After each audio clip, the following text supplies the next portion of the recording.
Добрий день. Розпочинаємо роботу в українському кризовому медіа.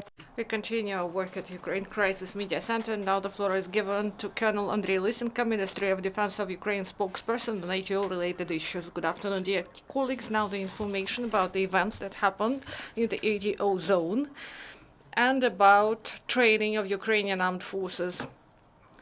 In the Lugansk sector, the enemy violated ceasefire near Bakhmut Road and in Popasnyansky region.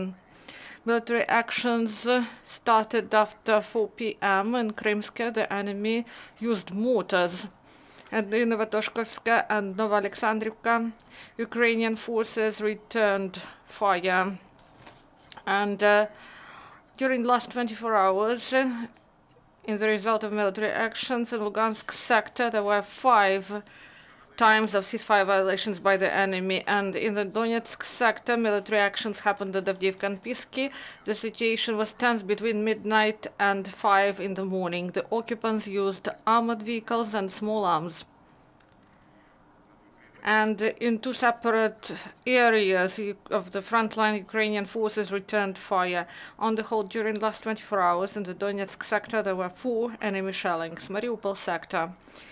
The situation was really tense in the south of the area near the Azov Sea. The occupants repeatedly used mortars and launched at our positions about 40 mines. Some shellings were rather long-lasting, starting 1 hour and more. The heaviest happened in Shirokino. There, the militants used Grad, multiple rocket system. This incident happened in the evening after 10 p.m. and the enemy launched 18 missiles.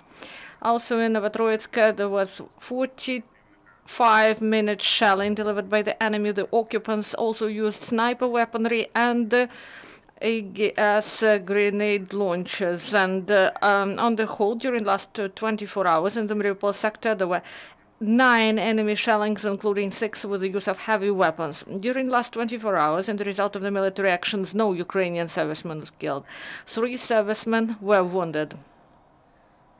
According to information provided by Chief Intelligence Department of MOD, recently several occupants from so-called 3rd Brigade of the enemy were blown up on a mine while carrying out subversive activity.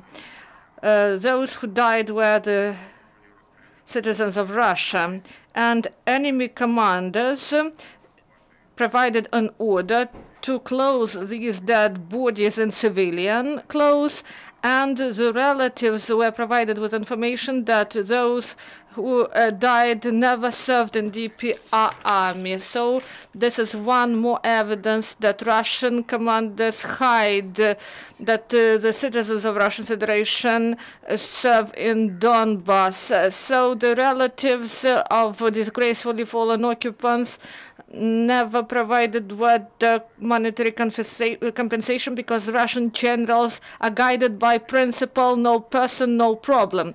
So this thing negatively influenced the morale in the ranks of Russian occupation forces. And according to information of Reconnaissance Service of Ukraine, casualties among the militants over the last week are 11 dead, 34 wounded occupants, and 1 air drone that was brought down. In Khmelnytsky Oblast, they conducted tactical training of detachments of anti-aircraft missile division of Air Forces of Ukraine. The detachment was placed in operational readiness, and servicemen first marched, then they took new positions and came on duty, and then conducted an air battle with repositioning. Thank you very much. This is the end of press briefing.